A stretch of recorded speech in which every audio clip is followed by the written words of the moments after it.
모두 가족 여러분, 오늘은 금요일입니다. 신앙생활을 하다 보면 하나님을 인격적으로 만나셨나요? 라는 질문을 가끔 듣죠. 그러나 하나님을 인격적으로 만나보지 못한 사람은 사실 이 질문 자체를 이해하기가 힘들죠. 왜냐하면 보이지 않는 하나님을 어떻게 만나지? 라는 생각 때문이죠. 그렇다면 어떻게 해야 하나님을 인격적으로 만날 수 있을까요? 그 답이 바로 오늘 본문에 있어요. 그래서 오늘 묵상을 잘 들어보시면 하나님을 만나는 방법을 아실 수 있을 거예요.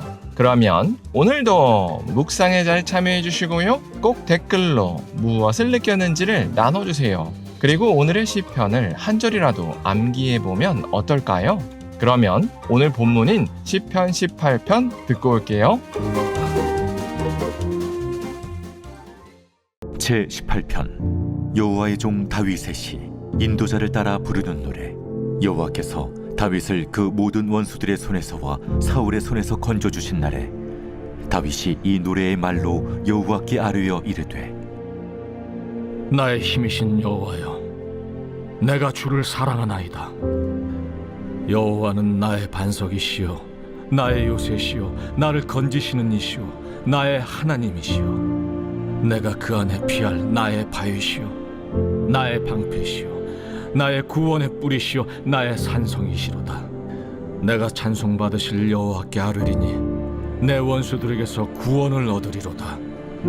사망의 줄이 나를 얽고 불의의 창수가 나를 두렵게 하였으며 수월의 줄이 나를 두르고 사망의 울무가 내게 이르렀도다.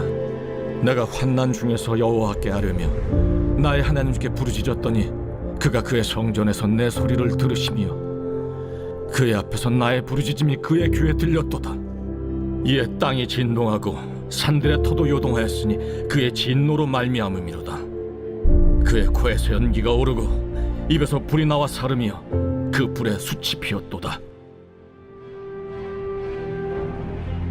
그가 또 하늘을 들이우시고 강림하시니 그의 발 아래는 어두캄캄하도다.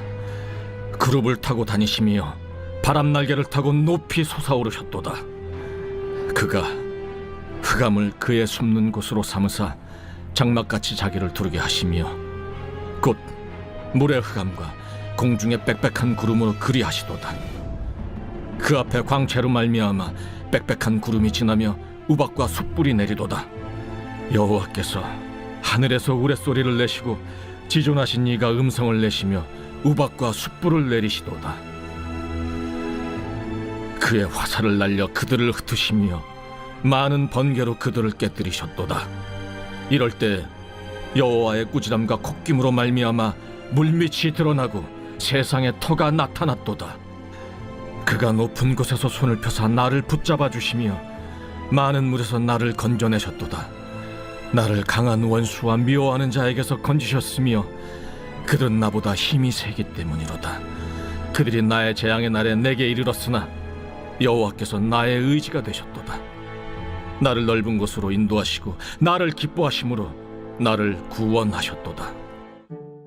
다윗은 늘 원수들에게 쫓겼습니다. 그래서 다윗은 이 고난이 끝나지 않을 것이라고 여겼습니다. 그러나 생각하지도 못한 순간에 모든 상황이 정리됐습니다. 그래서 사울도 죽고 사울을 따르던 사울의 집안도 다윗에게 복종했습니다. 그렇게 왕이 된 다윗은 주변국을 하나씩 정복했습니다. 그렇게 다윗은 모든 주변의 나라를 정복해서 큰 평화를 이뤘습니다. 그렇게 큰 평화를 이뤘을 때 다윗은 오늘 시편을 지었습니다. 그래서 다윗은 1절에서 그동안 은혜를 베풀어 주신 하나님께 나의 힘이신 여호와여 내가 주를 사랑하나이다 라고 고백했습니다. 그러면서 여호와는 나의 반석이시요 나의 요새시요 라며 하나님이 자신을 지키셨음을 찬양했습니다. 왜냐하면 그만큼 원수의 압박이 심했기 때문이었습니다. 그래서 다윗은 그런 원수들의 압박을 4절에서 사망의 줄이 나를 얽고 불의의 급류가 나를 두렵게 하며 라고 표현했습니다. 그런데도 다윗이 하나님께 부르짖었더니 하나님께서는 큰 권능으로 다윗을 구원해 주셨습니다.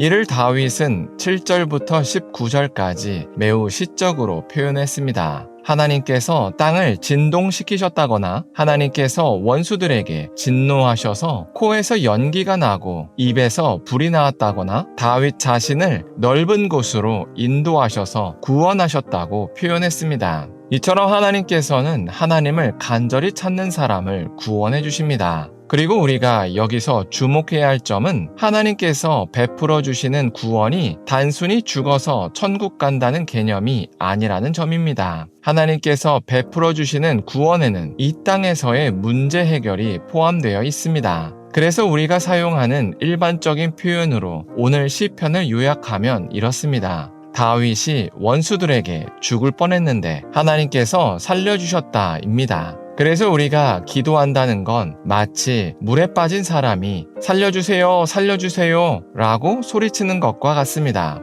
물에 빠진 사람이 살려달라고 할 때 죽어서 천국을 간다거나 전능한 신이 있을까 없을까와 같은 복잡한 생각을 하지 않습니다. 그냥 지금 당장 닥친 문제에서 빠져나오기 원해서 간절히 부르짖는 것 뿐입니다. 그런데 이렇게 부르짖는 소리를 사람에게 하면 구조 요청이지만 하나님께 하면 구원의 요청입니다. 그래서 하나님께서는 지금도 하나님의 도움을 간절히 구하는 사람에게는 반드시 구원을 주십니다. 왜냐하면 그러시려고 2000년 전에 당신의 유일한 아들인 예수님을 십자가에서 희생하셨기 때문입니다. 그래서 이제 우리는 예수님의 희생 덕분에 예수님의 이름으로 하나님께 기도하면 어떤 돈이나 재물을 바치지 않아도 하나님의 구원하심을 받을 수가 있습니다. 그렇게 우리가 기도했을 때 하나님의 구원을 경험하면 그 사람은 누가 설명해주지 않아도 하나님을 인격적으로 만났다고 고백하게 됩니다. 그래서 우리가 오늘 하루를 살 때 모든 위기와 환난에서 구원해 주시는 하나님께 간절히 도와달라고 기도했으면 좋겠습니다. 그래서 여전히 살아계셔서 모든 환난에서 건져주시는 하나님을 경험했으면 좋겠습니다. 기도하겠습니다. 사랑의 하나님, 다윗이 모든 위기에서 벗어나서 하나님을 찬양한 것을 나눴습니다. 이처럼 하나님은 여전히 우리를 구원해 주신다고 고백합니다. 그래서 우리가 오늘 우리에게 닥친 모든 위기와 환난에서 구원해 주시는 하나님을 간절히 찾을 수 있게 하여 주시옵소서. 그래서 여전히 살아계셔서 모든 환난에서 건져주시는 하나님을 인격적으로 경험할 수 있게 하여 주시옵소서. 예수님의 이름으로 기도합니다. 아멘.